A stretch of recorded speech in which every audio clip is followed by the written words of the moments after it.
Alright, so what's going on in today's forecast? We'll be looking at an incoming major storm system, possibly another one. That'll be taking shape across the country next few days, bringing a widespread range of hazards here. That includes potential for severe weather in the south mainly, and also some snowstorms further north of that. We will break down what areas we'll be seeing what with these coming storm systems in this video. Other than that, we do have some shower activity going on in the west, although not much. Also, a little bit of activity going on in New England, Great Lakes, and the Southeast. But other than that, there's not much else going on across the country. So let's just get started right in today's forecast, everyone. So we're going to be starting off with looking at the radar here. So it does look like it won't be much going on, at least for much of the country, until later this week. However, it does look like a little snow shower or two could be possible across the Northeast as well as portions of the West early Monday morning. Now things will really start get going though with this new system starting to develop into the northern United States. It does look like it will be a snow event for portions of Minnesota and Wisconsin along with Michigan there, in that area there. However, we will look ahead though. It does look like an area of showers could also develop to the south of that area of snow with that same system though. It does appear it will try to expand down into the south to places like Oklahoma, Arkansas for Monday night and Tuesday morning. And this will continue movies throughout the day, and it will appear as though we have an area of rain across all the way basically from Texas into the Ohio Valley and the areas in between that. So this will like the brunt of rain will probably target Oklahoma, Texas, Arkansas for Tuesday night, and this will actually be starting more so on Tuesday afternoon. And this will be kind of stationary across the area through the night, and it'll also show move until at least Wednesday afternoon. Then it'll really get going into this main major system expected to develop across the country. And we'll see that happen Wednesday. In fact, we see a whole area of rain going on, although it is possible that we could get some snow on the backside. Although it does look like we could get some snow on the backside of this coming from Iron, Missouri into Wisconsin and Michigan there. That's going to be our favorite zone for this potential there. Although it does look like some of the snow could get down into maybe Illinois and lower Michigan. Seems like the primary threat of snow is going to be somewhere, although this probably isn't as accurate because this is biased a little too far to the north, at least for this model though. However, this does look like the heavy snow band would probably be coming from Iron, Missouri into Illinois, Wisconsin, Michigan. And this is going to be really Wednesday night into Thursday morning. It'll also be kind of quick moving, so there could be some, at times, heavy accumulations or heavy rates. But this is probably why some of these accumulations might end up being more limited than if it were to be a slower system. But of course, the heavy rates are something which this one is plenty capable of because of all this moisture that is actually coming in with the system.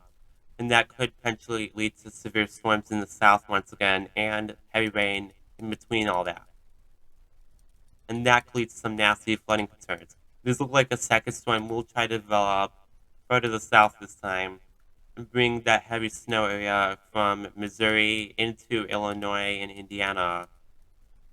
However, it does look like this will probably be another rain event for southeast and some storms once again with that, as more moisture can be pulled in. However, it does look like some of that snow could potentially develop across the northeast.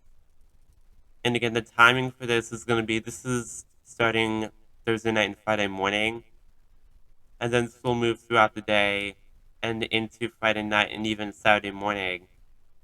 And this will be probably said and done for the northeast by Saturday night and Sunday morning. So it does look like this is going to be particularly slow moving, but this could lead to some impacts as well, not just from the wintry side.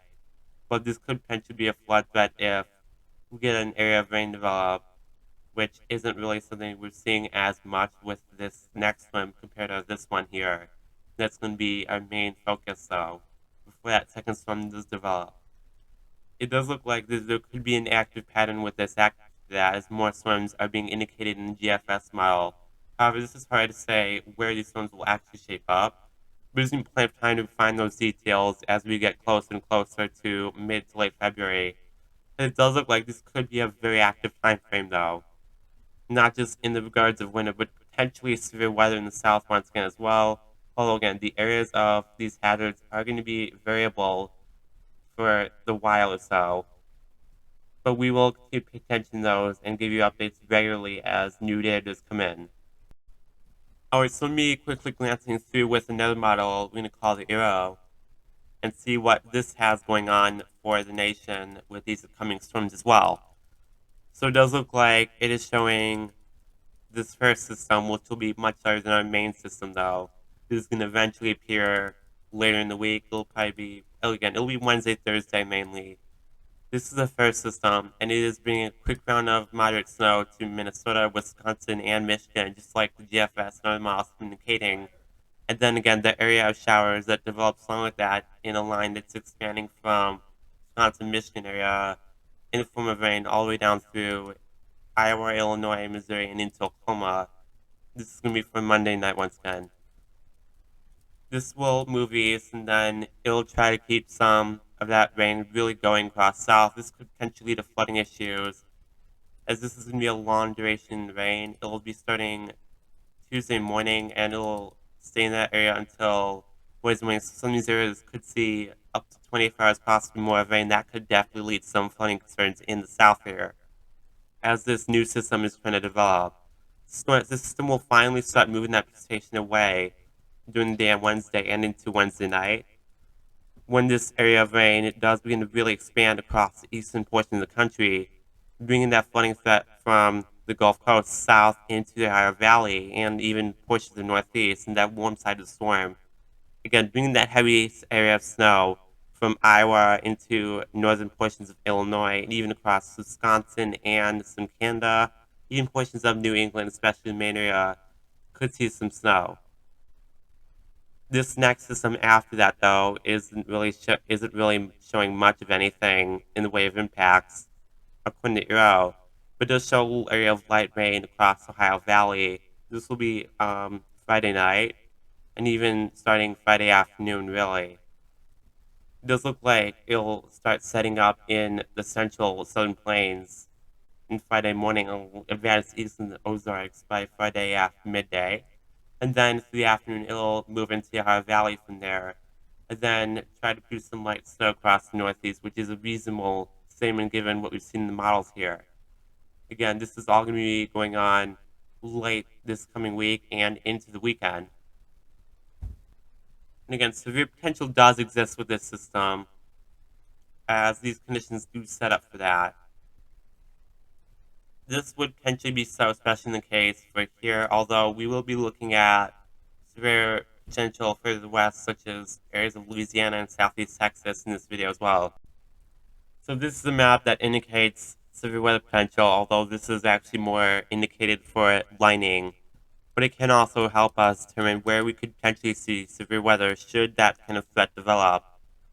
And this seems like we'll start seeing that across eastern Texas Wednesday morning, and then this area will advance to the east throughout the day on Wednesday and into Thursday evening or morning. And then we'll see that area of thunderstorms, some that could be severe. That'll develop from Louisiana, Mississippi, up the Mississippi River, all the way to areas such as Missouri, Kentucky, even portions of southern Illinois, Indiana, along the western portions of the Ohio River there. And this area of thunderstorms will continue to move to the southeast of the United States throughout the week as well. This will entirely move off the coast by Saturday morning. It does look like there could be another round of storms going on Thursday and potentially Friday, although Thursday is going to be more across areas such as Mississippi, Alabama, Georgia, Florida Panhandle, maybe even southern Tennessee.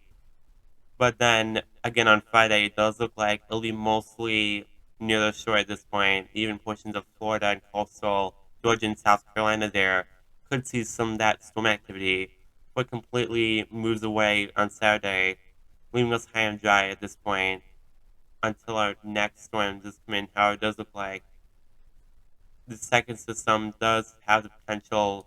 Again, this is going to be more or less focused on the winter weather, if anything. And this is not going to be a strong storm, kind of, but rather just a kind of a light precipitation event, although some moderate rates are possible. But now we're going to focus on some of the other aspects of this event. First, we're going to go look at severe weather potential and, of course, snow accumulations for this, and also rainfall. In fact, today's Tuesday does have an area of severe weather potential for a moderate risk of storms in southeast Texas.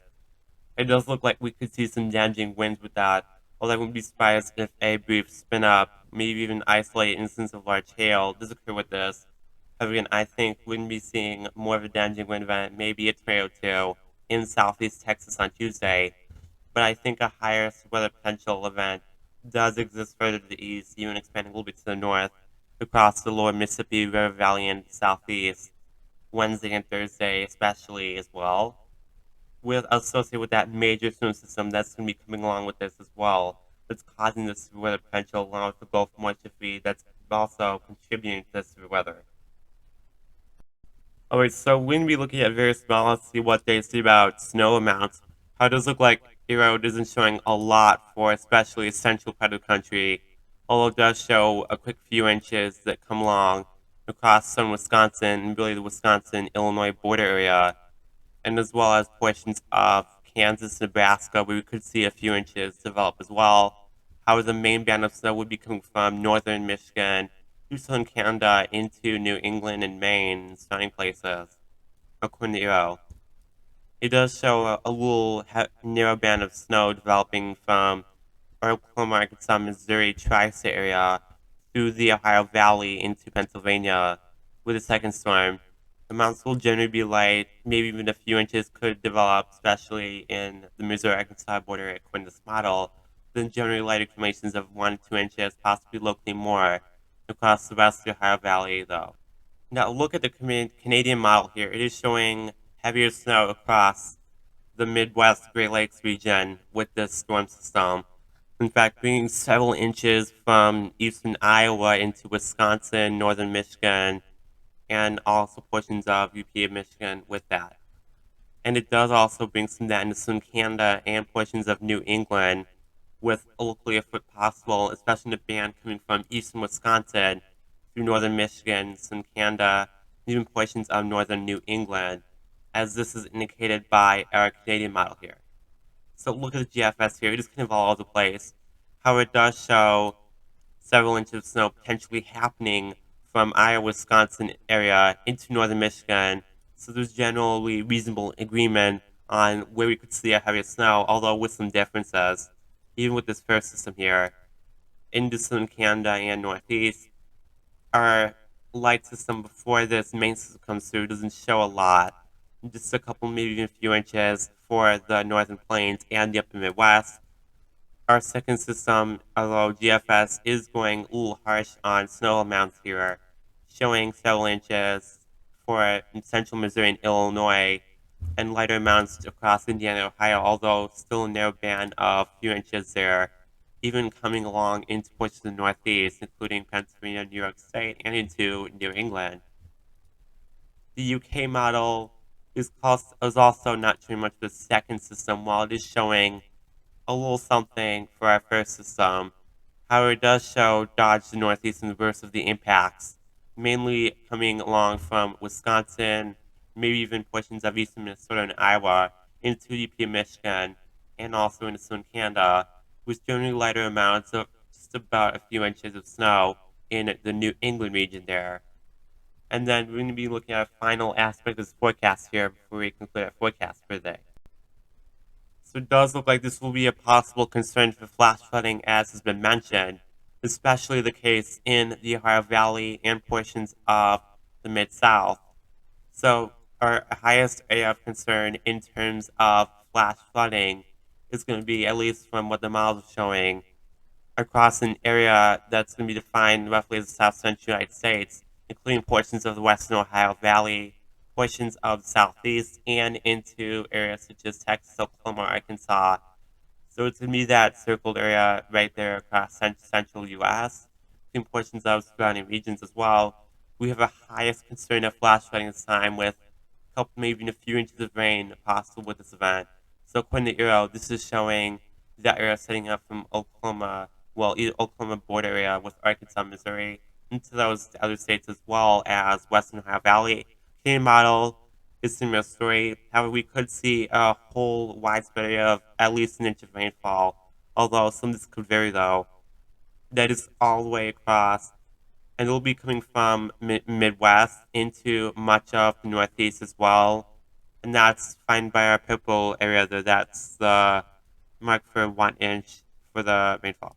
And this could also be seen further to south across the southeast as well. Again, even including the highest rainfall area, there'll be a highest area of concern of flash flooding with this system.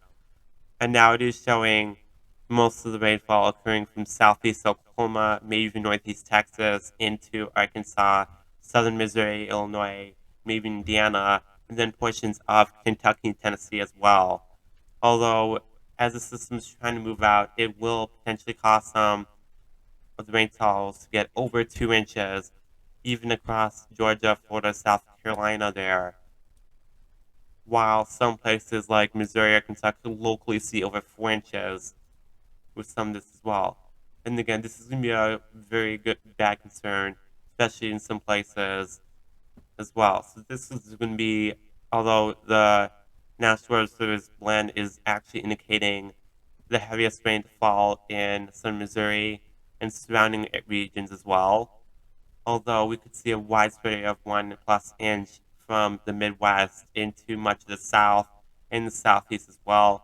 And GFS is showing those widespread 1+inch totals into the Northeast, while finally the UK model is showing heavy rainfall going from the Midwest Great Lakes across much of the South and Southeast as well, bringing some of that flooding concerns and potentially the heaviest rainfall totals end up being in the Southeast. But then also potentially, again, this is our main concern for flash flooding as well. This is going to be our, again, main concern area.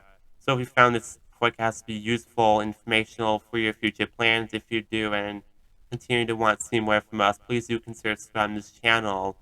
And yeah, and also keep updated with our content by hitting the notification bell. Other than that, that is it for today, guys. Stay safe, everyone. Have a good night.